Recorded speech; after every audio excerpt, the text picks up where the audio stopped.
Thank you very much. Thank you. Very kind. I appreciate it.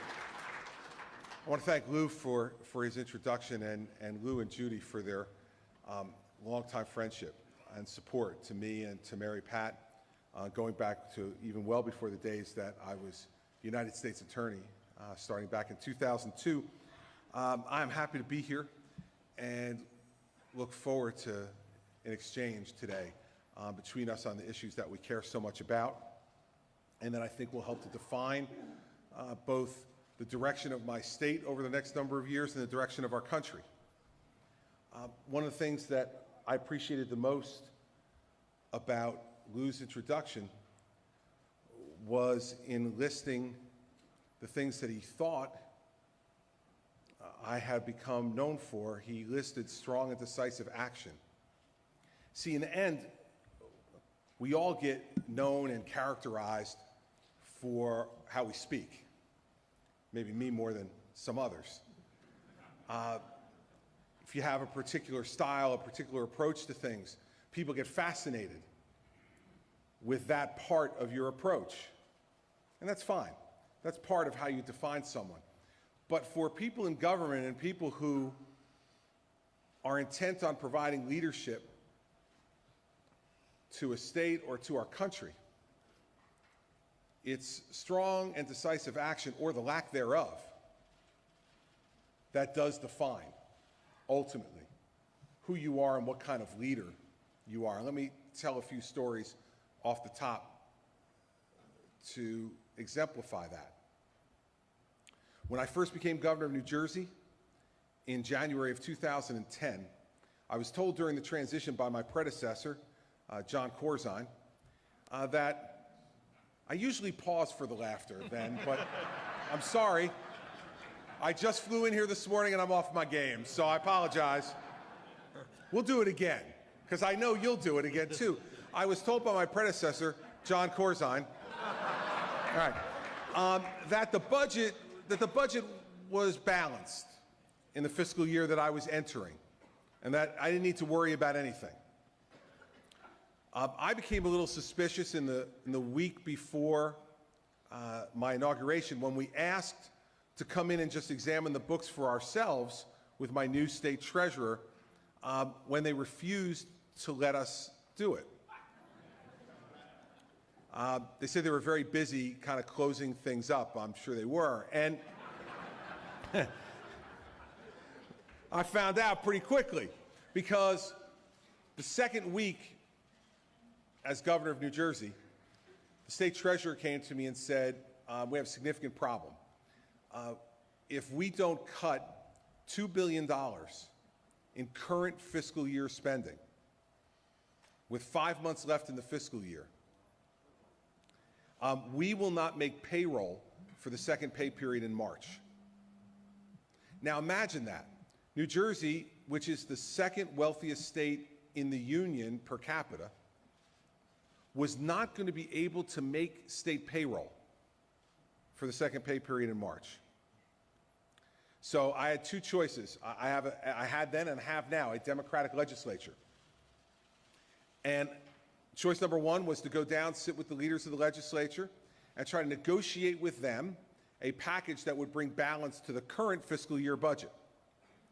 The second choice that was presented to me was that I could sit down, make the cuts in the budget, and because of the special constitutional powers that New Jersey's Constitution bestows upon the governor, that I could do that by executive order. Now, for those of you who have gotten to know me over the last 5 years, if you think I picked choice one, you need to leave now. You need to go. You can no longer, you can't keep up here with this conversation. I obviously picked number two. So I sat down and for 2 weeks went through with the state treasurer and members of my senior staff, line by line, every line in the budget. And we cut $2 billion with 5 months to go. Put it in an executive order, and then asked the legislature for the opportunity to give a joint session speech on the fiscal situation in the state. They said yes, and when I went to go to give the speech, they said, when do we get the advanced copy of the speech? And I said, you'll hear the speech when I give it. And they said, no, the tradition here is that we get an advanced copy of the speech. I said, I know, so you can leak it. And I would prefer to actually be the one who delivers my message rather than you. So I went out there without giving them any preview. And basically, the speech was probably about 35 minutes long. I'll just cut it down to like 20 seconds. It was like, you created this problem. We're $2 billion out of balance. I just signed an executive order alone in my office, cutting $2 billion out of the budget you just passed. I fixed your problem. You can thank me later. Have a good day. And I left.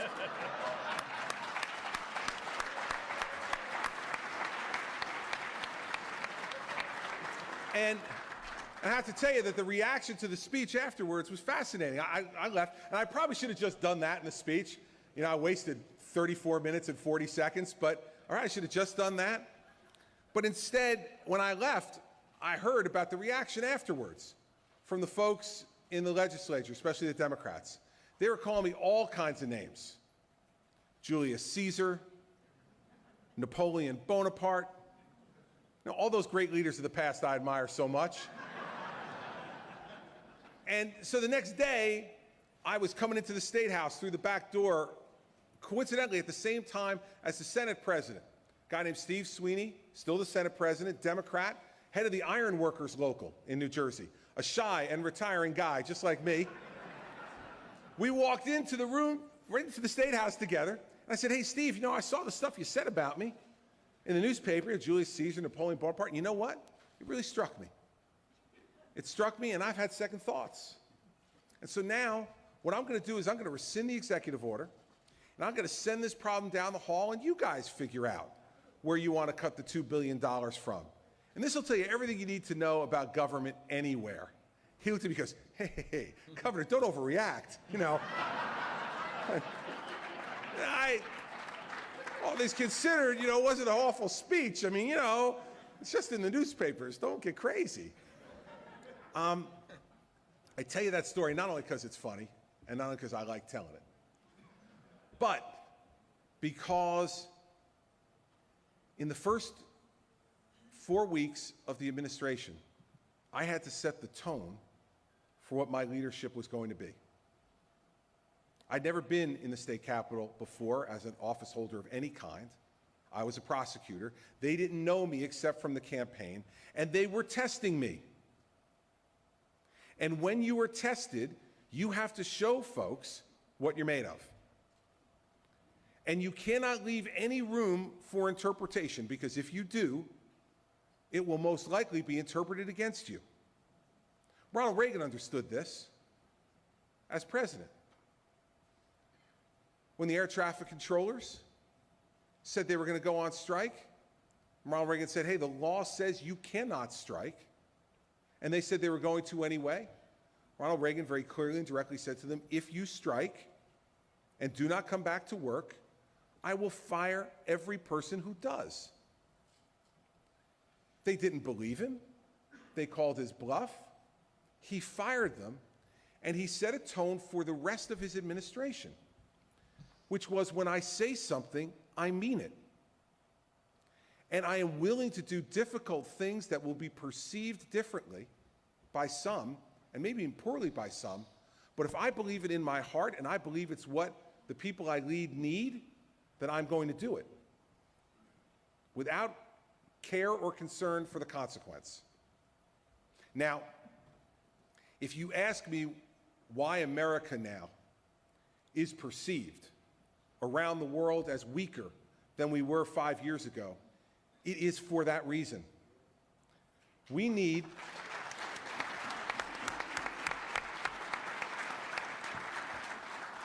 to start with strong and decisive leadership at the top that understands that every signal you send as a leader is read and interpreted by everyone. Whether you're the governor of the state or the president of a country, all the people who watch you and rely upon you for leadership will read every sign and signal. The second reason why I believe our country is weaker today than it was 5 years ago is because we no longer have a government that people around the world want to emulate. For years and years, decade upon decade, the United States government, with all its flaws, was seen as being able to get things done, to move its economy, to move its freedom, to move its interests at home and around the world in an effective way. And now, we are not seen that way.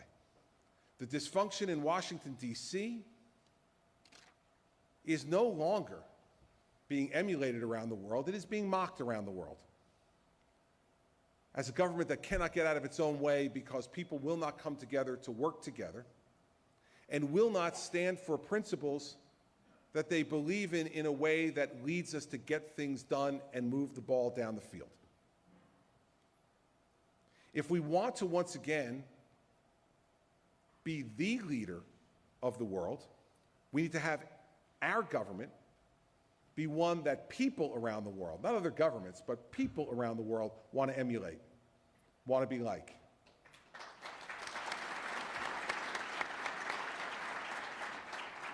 Lastly, on this point, we cannot have a world where our friends are unsure of whether we'll be with them and our enemies are unsure of whether we will be against them. And today in this country, that is what's going on.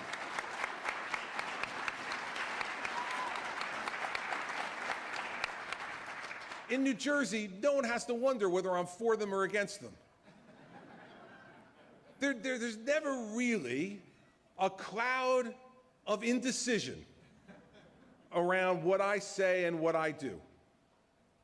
I say we're for smaller, limited government. Those are good words that many, if not all in this room, would agree with. But what do you do about that? Well, discretionary spending in the state of New Jersey is $2.2 billion less today than it was in fiscal year 2008. That's cutting a budget and getting it in balance.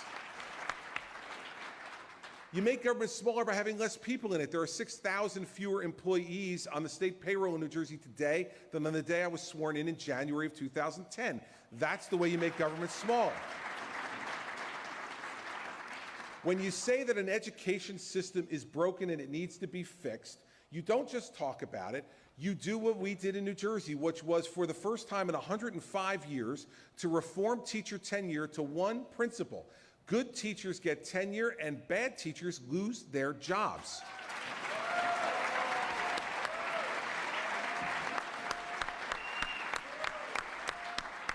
If you say that your state is in such awful fiscal condition that its pension system and its health benefit system is tens of billions of dollars in debt, you start to fix it by doing four things that just make common sense. You raise the retirement age. You eliminate cost of living adjustments. You increase the penalties for early retirement, and you increase the payments that employees have to make to the pension fund. Those four things are not splitting the atom, everybody. It's not like I came up with some genius idea. This is what we need to do. It's what we have done, and we did it with a Democrat legislature. Now, the way you do that is to get everybody in the room, identify the problem, have them tell you they won't fix it. And then you go out on the road and do town hall meetings, like I've done 116 since I've been governor, and you take your case to the people. And when you convince the people that that strong and decisive action is needed, even with 10,000 protesters on the front steps of the State House, the Democrats pass that bill, they send it to your desk, you sign it, and you save $120 billion in the pension system over the next 30 years for the taxpayers who otherwise would have had to foot the bill. That's strong and decisive action to deal with long-term fiscal issues.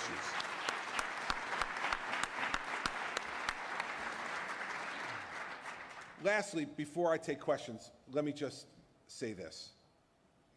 This is the Republican Jewish coalition that I'm speaking to. And so I assume that as Republicans, you might be interested, once again, in winning elections. Right? I know I am. And see, I'm not in this business to have an academic conversation. I am not in this business to win the argument. I am in this business to win elections. And here's why. Because when we win elections, we get a chance to govern. And we get to mold and shape the future of our state or our country. When we lose, we don't. But worse yet, not only don't we, they do. They do. And when they do, they take our state and our country in a direction that is absolutely opposite of what we believe in our hearts is the direction our country needs to go in for our children and grandchildren to have a better future.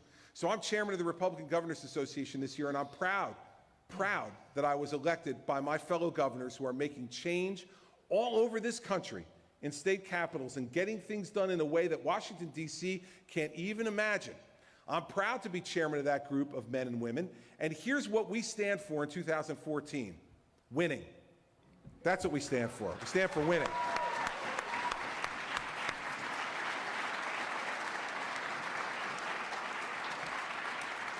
So listen, you all know me. I have strong principles and things that I believe in, and I'm not shy to talk about them. But here's the thing. It's time for us to stop as a party worrying more about who wins the argument rather than who wins the election. It's time for us to stop as a party killing each other. It's time for us to get moving towards winning. I always thought that's what political parties were put in the business to do. If we want to have arguments about things that lead to nothing, we could just form a university.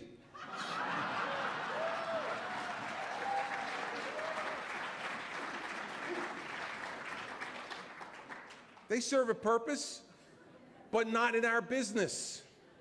In our business, the only way we make change is to elect strong and decisive men and women who are willing to lead, to act, to decide. That will make our country stronger and better at home, which will permit us to play the role we must play around the world. Because when America does not play an active, vigorous role in the world, bad people do.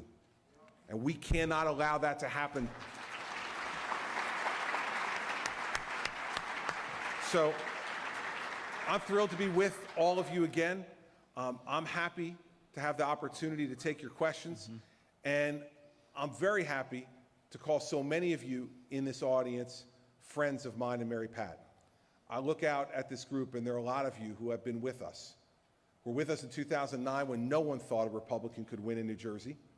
Were with us in 2013 to help us set an extraordinary electoral record in a blue state, and continue to be with us now as we confront the issues and challenges of the future for all the Republican governors to make our state in New Jersey and our country a better place for our children and grandchildren's future. So thanks for giving me the time today. I'm happy to take questions.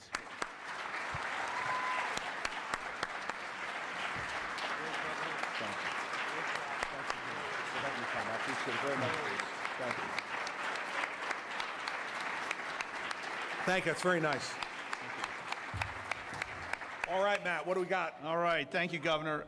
As has been the custom with your other speakers, I'm going to lob you a nice, fat, juicy softball to start. So, it's great to be away from home. So you mentioned the cornerstone of winning, and I think this is one of the things we all agree on. I think we all agree in this room that we face challenges as a party getting to a broader winning coalition. Talk a little bit about your vision and tactically and broadly how we transform us from being a Bing Crosby Republican Party to a Bruce Springsteen Republican Party. Tougher than the rest. Someone just put the sign up. Well, here's the thing. The good thing about me being able to answer this question for you is I do not have to speak theoretically or hypothetically. I just did it. New Jersey is a blue state. How blue is New Jersey? I'll give you 3 quick examples. We have not elected a Republican to the United States Senate in 42 years. 42 years. We have 750,000 more registered Democrats than Republicans. And Barack Obama won New Jersey by 18 points in 2012, one of only 3 states where he won by more in 2012 than he won in 2008. That's a blue state. So what do? For 4 years, what we said was, if we want to be successful politically in a state like that, we have to reach out to everyone.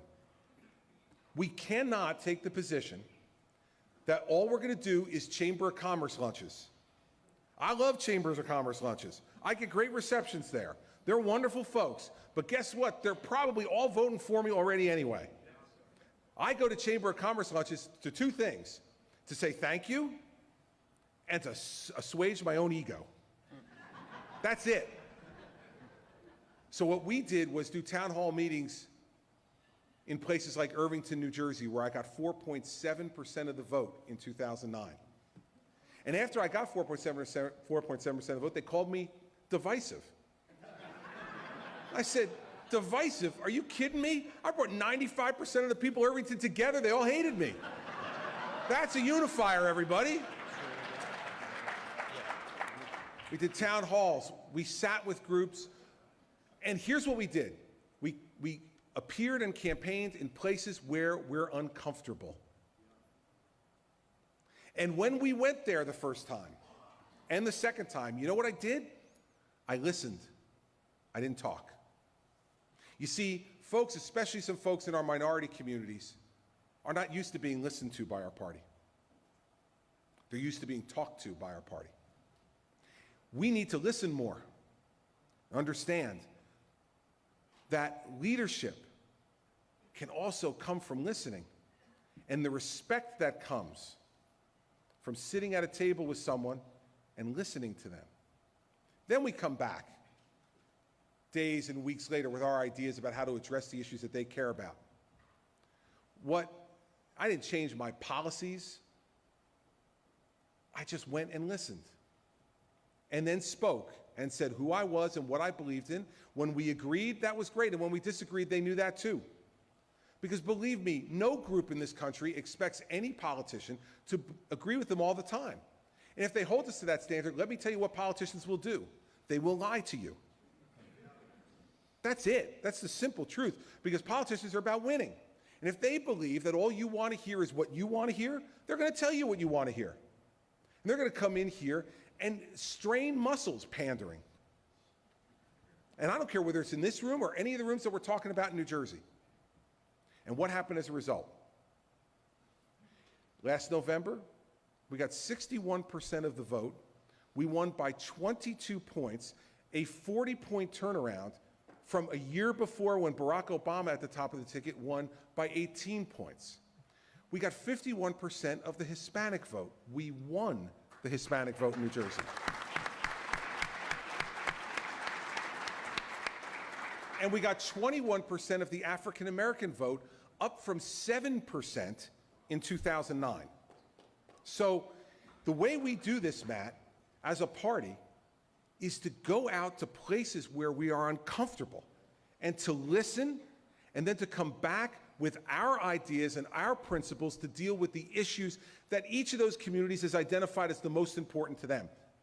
And I will tell you that in the Hispanic community in New Jersey, they care deeply about education reform, about the way we've expanded charter schools to a record number in the history of New Jersey under this administration, the way we're fighting for vouchers in our state because we believe that economic circumstances shouldn't determine whether you go to a good school or a bad one, that the choice of a parent should determine that. That's not a Hispanic issue. That's a New Jersey issue. That's an American issue. And we need to start addressing those things directly in these communities and not be afraid to go to those places and not be afraid to be booed every once in a while. We'll live. It'll be fine. But after you've been booed, when you come back 2 months later, any group, I don't care who it is, will start to listen. So that's the way we're going to do it as a party if we want to be a broader, more expansive national party. It's not about pandering. It's not about any particular issue. It is about how we present ourselves, how we carry ourselves, where we spend our time. Where you spend your time is the greatest indicator of respect. That's the greatest indicator. So that's the way I would do it if it were up to me.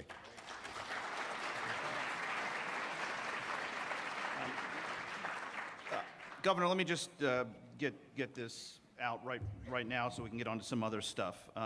Bridgegate, obviously a lot has been said, the reports come out.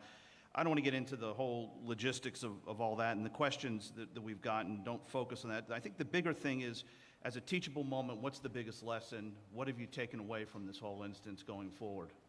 Well, listen, first of all, it is as a leader of a large organization, as many of you in this room are, it is always confidence shaking and disappointing when people that you trust let you down. And what you realize as the leader of that organization is that you're ultimately responsible for that, no matter how it happened. And your job as a leader is to decide, how do you move forward from that? How do you get better? How do you make your people better? And so for me, I think it's about me being a lot more questioning about things that are going on, not to just trust based upon long-term relationships or past performance. And it's about sending very clear signals, as I said during the speech, to not only the people who you serve, but to the people who serve with you, that certain conduct and actions are acceptable and certain are completely unacceptable. And so I'm going to redouble my efforts to make sure that I send those signals, both directly and indirectly, but also to make sure that I understand that my obligation as a chief executive is to constantly question and to never be comfortable. And to the extent that you ever do become comfortable, you put yourself and the trust that people have given to you at risk. And that's the greatest problem that's come from all this. Is nothing I care about more than the trust of the people of New Jersey. And I will continue to work as hard as I can in reaction to this to make sure that folks understand that I am going to be responsible for all that happens on my watch, both what's happened before and what will happen going forward from here.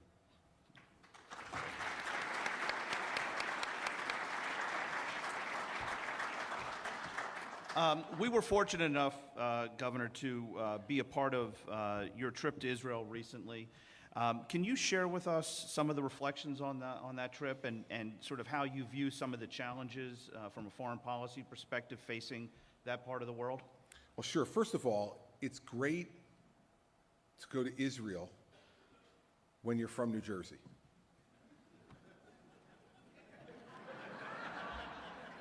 Here's why. Because every time people in Israel come up to an American and want to describe the size of Israel, they say, it's about the same size as New Jersey.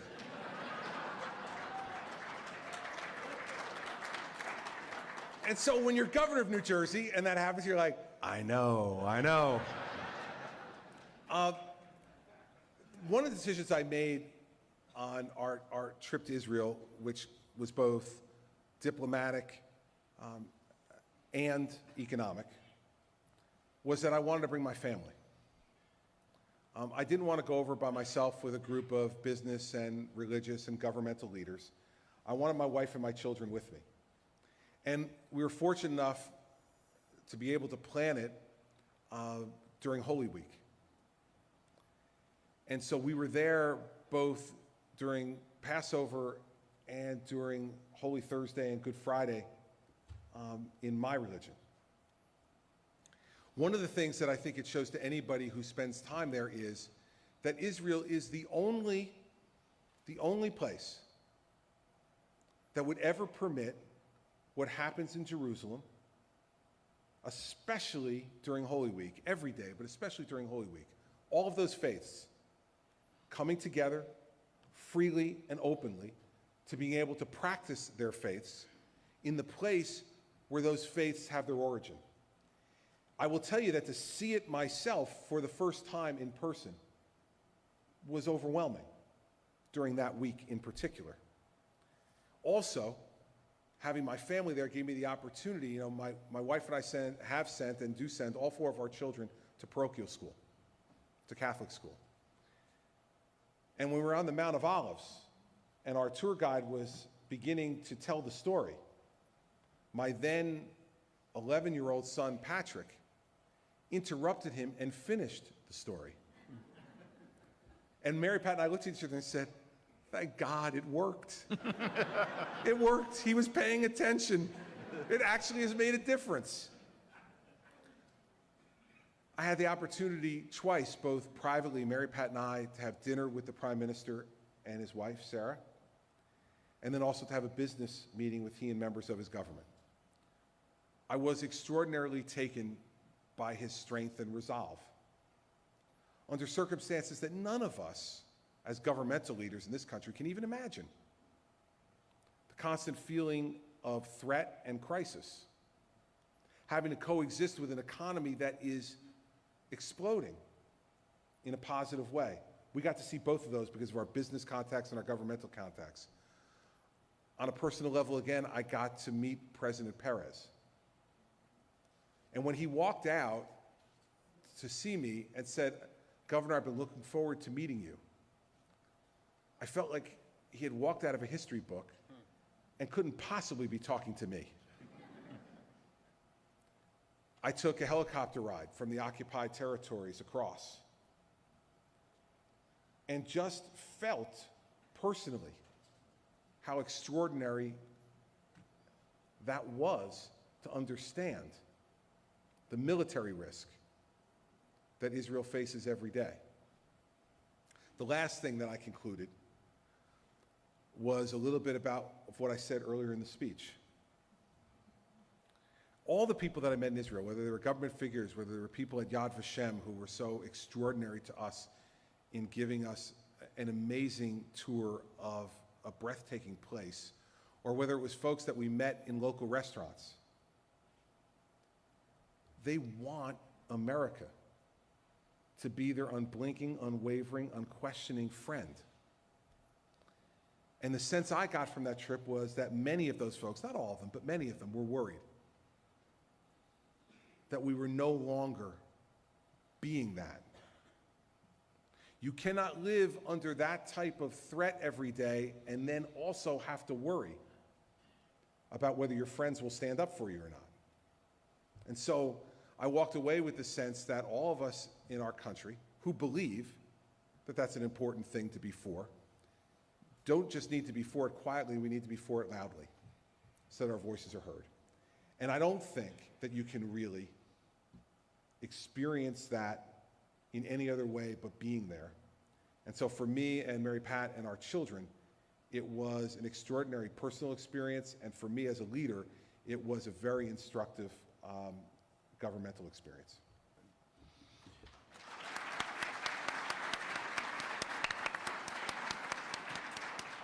I've been in this job for 25 years. If I want to make it to 26, I have got to ask this question from Betty Sembler. So, given your background in law enforcement, what do you make of the current discussions about changing laws criminalizing marijuana? And do you think the GOP should apply a Big Ten approach and encourage decriminalization? Oh, Lord. I just answered this. I think you get the gist. I answered this question at length at AEI. Betty and I had a really good back and forth on this one at AEI. Listen, let me be really clear. I don't favor legalization. I don't favor recreational use. I don't favor decriminalization. And I don't favor the use of marijuana as a medicine. Now, in my state, I was saddled with a law that was signed by Governor Corzine at 3 a.m. the morning that I was sworn in as governor to legalize medicinal marijuana in our state with no real direction or standards set in the law, the kind of law that you pass during lame duck session really quickly because you know the big bad wolf is coming to town and won't sign this on his watch. But I also took an oath on January 19th of 2010 that said that I had to enforce the laws of the state of New Jersey. That was one of them. And so what we have done is create the most narrow, most medically based medical marijuana program of any state that allows that in the country. If it were up to me, I wouldn't have it. But as I said to Betty a couple weeks ago at AEI, it's not up to me. I have a Democratic state legislature that just introduced a bill this week to legalize marijuana. So we're not on the same page on this one. And no bit of compromise is going to bring us to a point where the medical marijuana law is going to be rescinded. But what I will continue to do is to make sure that it is done in a way that is medically based and does not evolve into recreational use, decriminalization, or legalization. not during the time that I'm governor.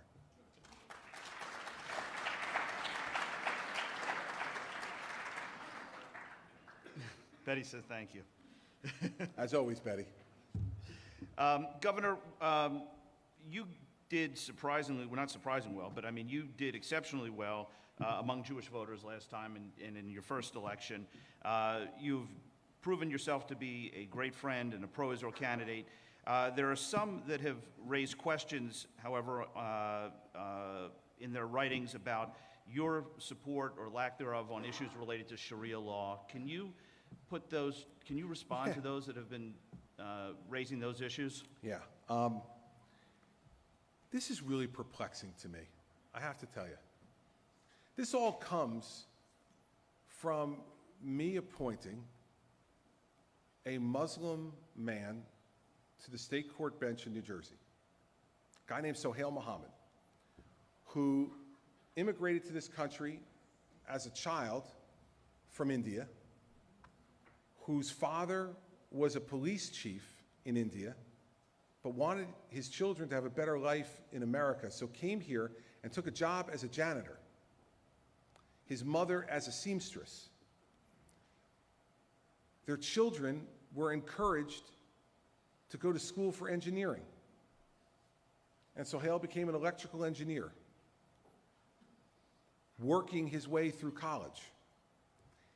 He then went and served on jury duty as an electrical engineer and was so fascinated by the legal system, he asked to speak to the judge after the trial and said, I love the fact that in this country, everyone is equal under the law. And I want to be a bigger part of it. And the judge became his mentor and encouraged him to go to law school at night while he was working during the day to support his family as an electrical engineer. And he did. And he graduated from law school and began to practice law, helping people, many in his background of Indian descent, who didn't have access to the legal system in a free and open way. And he wanted to build in them the same love he had of the American justice system. He's a naturalized citizen who stays here because he loves this country and is as much an American as anybody else. And do you know, when I nominated him for his judgeship, and by the way, as a lawyer, he took an oath to support and uphold the Constitution of the United States and the Constitution of the state of New Jersey. And in the post-9/11 world, he was one of the people who, with me as United States Attorney, helped me to build bridges to the Muslim community, to develop sources, to build trust, and to help that community help us keep our country safe. Sohail was a leader in doing that for American law enforcement. And so I asked him if he'd be willing to give up his practice and become a judge, because I thought he would be a great judge and a great example for children all over our state, and a great story. And he said he would. And do you know the first question he was asked when he sat before the Senate Judiciary Committee in New Jersey? With that background, as his introduction in his speech, the first question was, Mr. Mohammed, could you explain what jihad is? Sohail Mohammed knows about as much about jihad as I do, being an Italian, Irish, American kid from Newark, New Jersey. But because he was a Muslim, they felt free to ask Sohail Mohammed about jihad. Sohail Mohammed knows about as much about Sharia law as I do. This is a man who has sworn an oath to be a citizen of this country, has worked, paid his taxes, raised his family, been law-abiding, as a lawyer upheld his oath to uphold the Constitution of our state and country, and as a judge, since he's been confirmed, has been nothing but a model jurist in dealing with the problems that confront him every day in his courtroom. It is ridiculous and insulting that because I nominated Sohail Mohammed, that people somehow think that that means that I'm for Sharia law. It's crap. and it's the only way I can describe it. And I will not ever apologize for making him a judge. In fact, I'm proud of it. His career will serve as a model for other children of his background and other backgrounds to serve in the law. And Sharia law will not come into New Jersey because of Sohail Mohammed.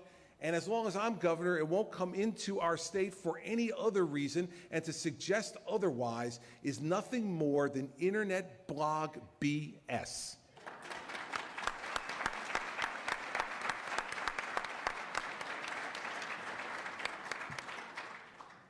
We got time for one last question, and in the tradition of the other speakers, we'll give you a softball on this one. I thank them. Top 5 favorite Bruce Springsteen songs. Well, okay. Listen, it's like asking me to pick my favorite 3 children when I have 4. You know, it's very difficult. All right, Thunder Road, Born to Run, Adam Raised a Cain, The Rising, and someone held up Jersey Girl. Here's the thing. I can't make Jersey Girl number 5 because he didn't write it. Tom Waits wrote it, and he covered it. I know my stuff, everybody. Don't mess around, okay? Don't mess around, all right? And for me, number 5 would be Sandy, and that's because that was my mom's name. And whenever I hear that song, which is a great old, slow Jersey Shore song that Bruce wrote now amazingly 42 years ago, I think about my mom who passed away 10 years ago this May. And so those are my top 5 Springsteen songs. Thanks for the softball. I hope Bruce isn't insulted by any of my choices. Thank you all for having me today. I appreciate it very much.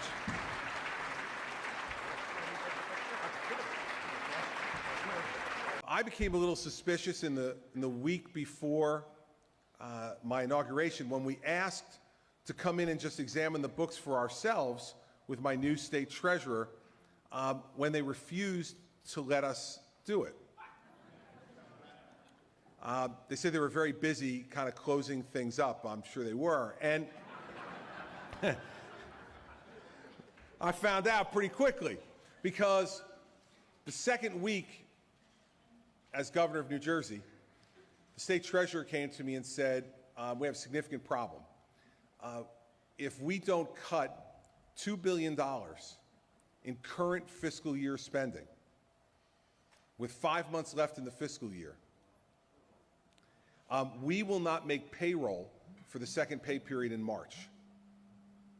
Now imagine that. New Jersey, which is the second wealthiest state in the union per capita, was not going to be able to make state payroll for the second pay period in March. So I had 2 choices. I had then and have now a Democratic legislature. And choice number 1 was to go. And I said, you'll hear the speech when I give it. And they said, no, the tradition here is that we get an advanced copy of the speech. I said, I know, so you can leak it.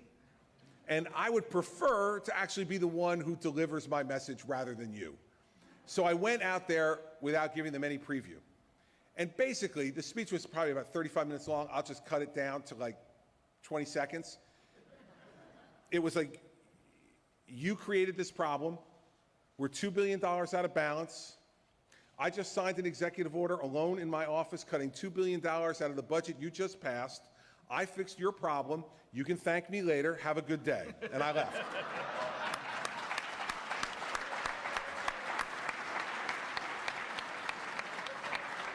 And I have to tell you that the reaction to the speech afterwards was fascinating. I left, and I probably should have just done that in the speech. You know, I wasted 34 minutes and 40 seconds, but all right, I should have just done that. But instead, when I left, I heard about the reaction afterwards from the folks in the legislature, especially the Democrats. They were calling me all kinds of names. Julius Caesar, go down, sit with the leaders of the legislature, and try to negotiate with them a package that would bring balance to the current fiscal year budget. The second choice that was presented to me was that I could sit down, make the cuts in the budget, and because of the special constitutional powers that New Jersey's Constitution bestows upon the governor that I could do that by executive order. Now, for those of you who have gotten to know me over the last 5 years, if you think I picked choice one, you need to leave now. You need to go. You can't keep up here with this conversation. I obviously picked number two. So I sat down and for 2 weeks went through with the state treasurer and members of my senior staff, line by line, every line in the budget. And we cut $2 billion with 5 months to go. Put it in an executive order, and then asked the legislature for the opportunity to give a joint session speech on the fiscal situation in the state. They said yes, and when I went to go to give the speech, they said, when do we get the advanced copy of the speech? I get fascinated with that part of your approach. And that's fine. That's part of how you define someone. But for people in government and people who are intent on providing leadership to a state or to our country, it's strong and decisive action, or the lack thereof, that does define, ultimately, who you are and what kind of leader you are. Let me tell a few stories off the top to exemplify that. When I first became governor of New Jersey in January of 2010, I was told during the transition by my predecessor, John Corzine, that I usually pause for the laughter then, but I'm sorry. I just flew in here this morning and I'm off my game, so I apologize. We'll do it again, because I know you'll do it again too. I was told by my predecessor, John Corzine, all right, that the budget was balanced in the fiscal year that I was entering, and that I didn't need to worry about anything. Thank you very much. Thank you. Very kind. I appreciate it. I want to thank Lou for his introduction, and Lou and Judy for their longtime friendship and support to me and to Mary Pat, going back to even well before the days that I was United States Attorney, starting back in 2002. I am happy to be here and look forward to an exchange today between us on the issues that we care so much about, and that I think will help to define both the direction of my state over the next number of years and the direction of our country. One of the things that I appreciated the most about Lou's introduction was in listing the things that he thought I had become known for. He listed strong and decisive action. See, in the end, we all get known and characterized for how we speak. Maybe me more than some others. If you have a particular style, a particular approach to things,